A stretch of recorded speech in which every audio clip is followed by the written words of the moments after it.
They got me out.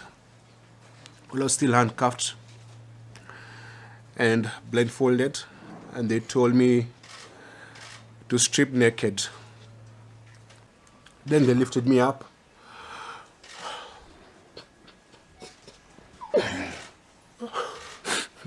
They lifted me up and tied me upside down. There's a photo I saw online about what they did to us. It's in my bag. You can distribute when I'm done talking.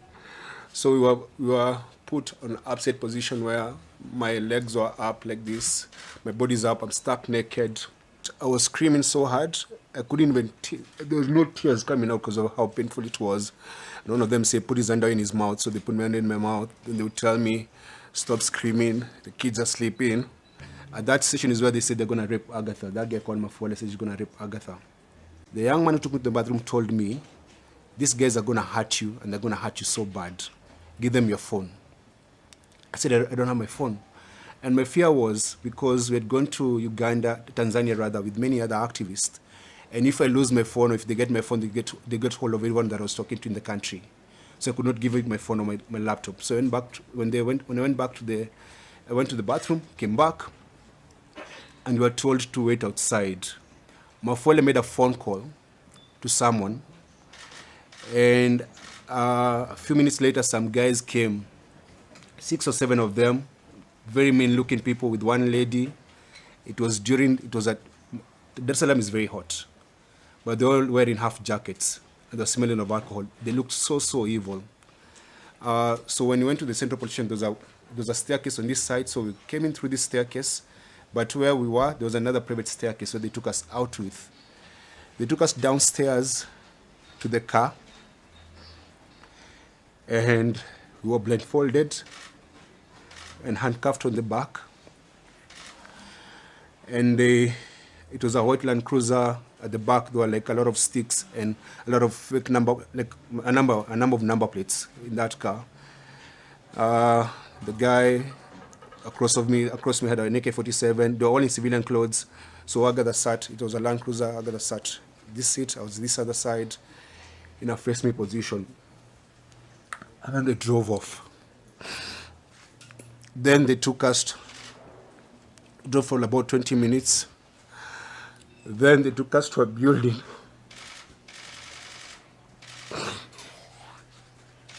To this place where they went to torture us. When you go there, they told me to get off the car. I came out, and then they banged the door on my face. I had a mark here. I don't know if it's still there. I don't know what they were waiting for. I think they were putting some things ready. They got me out. I was still handcuffed and blindfolded, and they told me to strip naked. And I stripped naked. When I stripped naked, they removed my handcuffs, and then I was grabbed by about 4 men, and they lifted me up so fast. Before they lifted me, actually, they put some gloves on my hands. Then they lifted me up.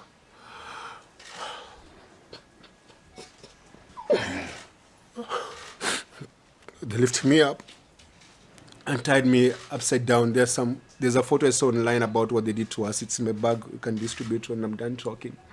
So we were put on an upside position where my legs were up like this, my body's up, I'm stuck naked. And then they started beating my feet. So they would beat me and massage my feet. Beat me and massage my feet. I was screaming so hard, I couldn't even, there was no tears coming out because of how painful it was. And one of them said, put his hand in his mouth, so they put my hand in my mouth. Then they would tell me, stop screaming, the kids are sleeping. And then to drown my screams, they opened the car, because I could hear them, they were playing gospel music in the background. They beat me. Then they removed the underwear from my mouth, and they started questioning me, asking my name, where are you from, why are you here, who sent you, why are you coming to destabilize our country? And then they said, Wekamoto. So some guy put lubricant in my rectum in my anus and then started inserting objects. Insert objects and pull it out.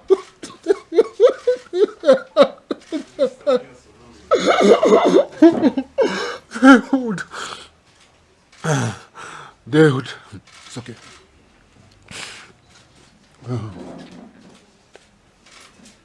They would put objects in my anus and then say you're feeling nice, say you're feeling good. Then you say Asante Samia, Asante Samia. So I say Asante to their president. Then they'll push hard and then pull it out again. They did that. So I started bleeding. Then they dropped me. Then I'm still blindfolded. They took me to a wall and then told me to face the wall and then squat. Then a man came and was putting his fingers in my anus and then saying that, say you're feeling nice, say you're feeling good, say Asante Samia. Then they would do that. And then they would do that.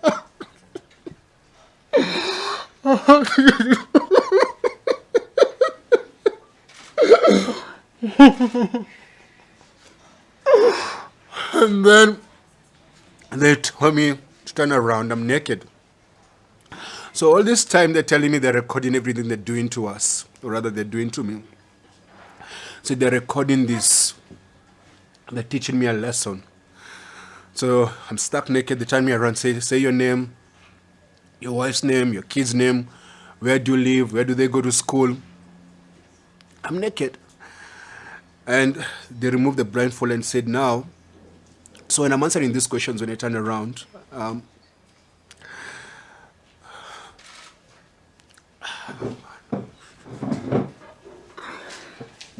when I'm answering these questions, they are just threatening me. So like when they're abusing me, they're saying they should feel good and say thank their president for doing that to me, like Sema Sande Sana, Sande Sana. So they told me we have recorded these videos so that if you go back to your country and you say what we did to you, we shall put them online and shame you, and your kids will see this, your family will see this, everyone will see this. So while I was naked, they questioned me, asked me my email address, my passwords, everything. And because I was in so much pain and I was afraid they're going to hurt me some more, I gave them everything they wanted. Then they told me to dress up. And that's when they took over to go and torture Agatha. They put back the blindfold, told me to dress up. I dressed up, put back the blindfold, and then left me on the ground. So we spent the night on that floor. I could barely walk. I was bleeding. And then I could hear Agatha screaming. And one of the men was there saying, why don't you give me permission to rape her? Because this one is like good. She looks very nice. Let me just allow me to shusha muzigo, like let me rape her. So I don't know what happened to Agatha, but I could just hear her screaming. The following morning, on Tuesday morning, they came and they told us to remove our clothes and to go shower. So my feet were swollen. I could not walk, so I begged them to allow me to crawl like a dog so that I could go to the bathroom.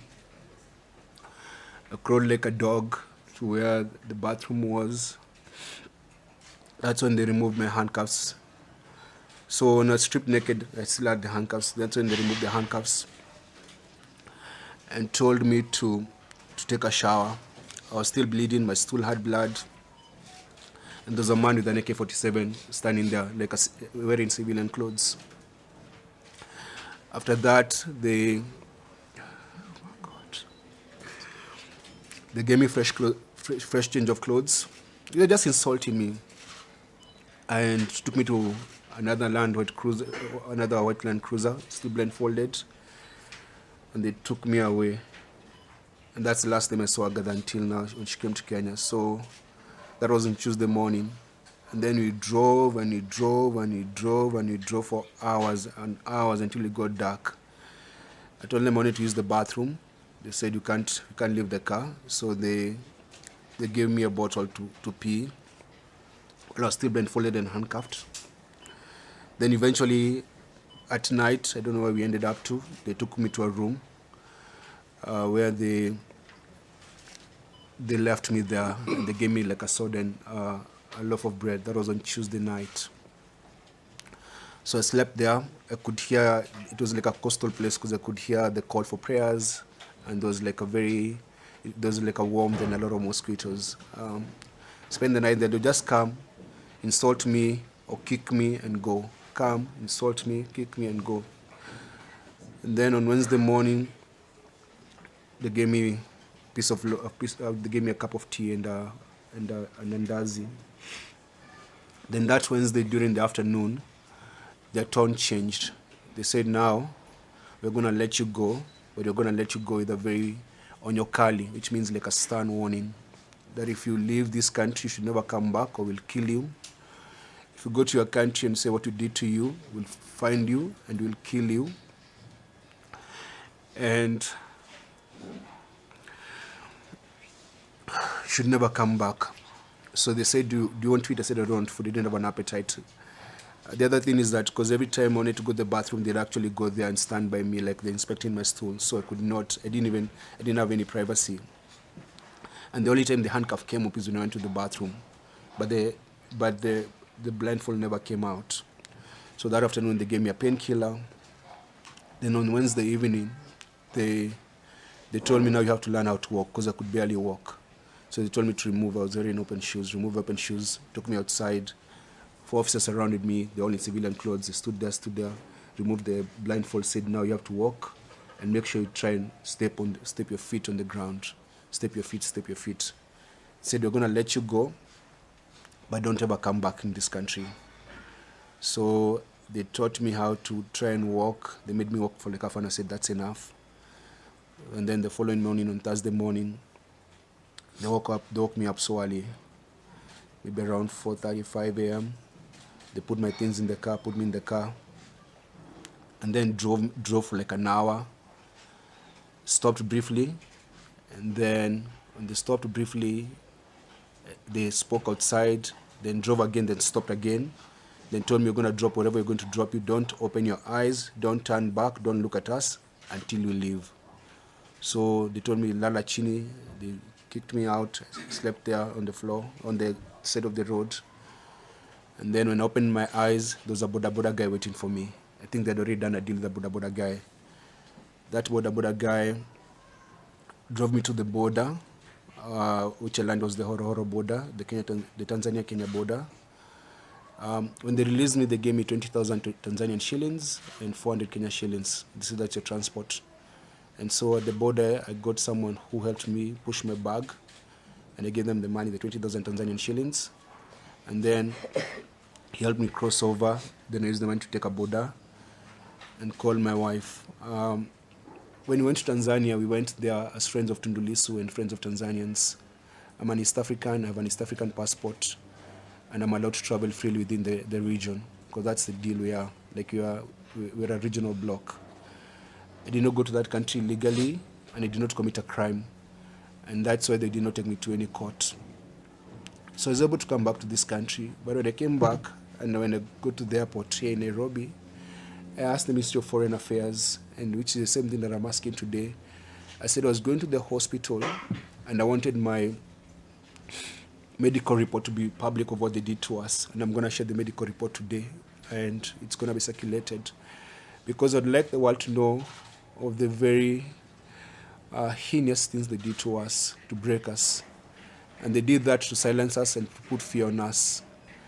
And it's something that we learned, that most Tanzanian activists go through similar things. They arrest you, and they take you through sexual torture and tell you if you speak, you're going to humiliate you to your family and all that. And it's what they did to us is it breaks me. I'm not the same, but I know I'm gonna heal. And I wanted to share this because we have decided we should not be silenced, and we should let the world know what happened to us. Yeah, so My government let me down. My government sided with Suluhu's government and said we're interfering with Tanzanian politics. We were not interfering in Tanzanian politics. We went there as visitors, and we did not hide the reasons for our visit. I've been to Tanzania before to visit another political prisoner, Freeman Mbowe, who was Chadema's leader before Tundu Lissu. I was in Uganda when Bobi Wine was under house arrest. I went to Uganda when Stella Nyanzi was in jail. I visited her in jail. I've done that in many other African countries because I'm an African. And I belong to this continent, and Africa is home. So that's why we're here. So we're here to share our story and to say that our bodies might be broken, but our spirits are strong. Forgive my tears. It's just that, man, my heart is not good, man.